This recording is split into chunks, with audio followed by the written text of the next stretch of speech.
Nananawagan ng tulong ang isang padre de pamilya sa Masbate na lumobo ang tiyan dahil sa sakit sa atay. Para bigyan ng mukha ang balita, Mobile Journal, Yeda Pascual. Hindi na makapaghanap buhay ang isang padre de pamilya sa Masbate dahil sa kanyang tiyan na patuloy ang paglaki.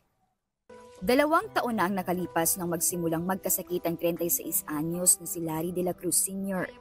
Gabi na nung oras na yun, December 22, 2023, tinawag niya ako. Sabi niya, lapit ka gang. Paglapit ko, sumuka siya ng dugo. Ayun, nangingisay na siya kaya tumakbo kami. Buti na lang, tinulungan kami ng mga tao. Unti-unting nagbago ang pangangatawan ni Larry. Nangihina, namumutla, at nagmamana siya. Sabi ng doktor, yung sakit daw niya yung sa upper gastrointestinal bleeding, tsaka sa severe anemia, tsaka yung liver cirrhosis. Aminado naman ang mga kaanak na malakas uminom ng alak noon ng kanilang padre de pamilya. Halos tunggain din daw nito ang suka, kaya naman daw nasira ang kanyang atay. Ito siya ngayon, nasa loob lang ng bahay, babangon, kakain, wala nang ginagawa. Tapos iniinda niya yung tiyan niya, minsan sumasakit. Tapos ngayon lumulobo na yung tiyan niya. Hirap na siyang kumilos. Hindi ko alam kung hanggang kailan matatapos yung ganito. Kahit pagod na pagod.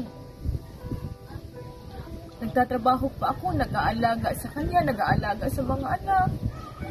Wala talaga. Kailangang sumailalim ni Larry sa bone marrow test bago matukoy ang susunod na hakbang sa kanyang gamutan. Ang problema, 5 hanggang 10,000 piso ang halaga nito. Nananawagan po ako sa may mabuting puso dyan para matulungan po kami sa aming kalagayan ngayon kasi hindi na po namin alam kung ano po ang aming gagawin. Maraming salamat po sa inyo at sa mga mabuting puso po. Maraming salamat po. Mga kapatid, ako po si Mobile Journal Yeda Pascual. Hatid ang muka ng balita.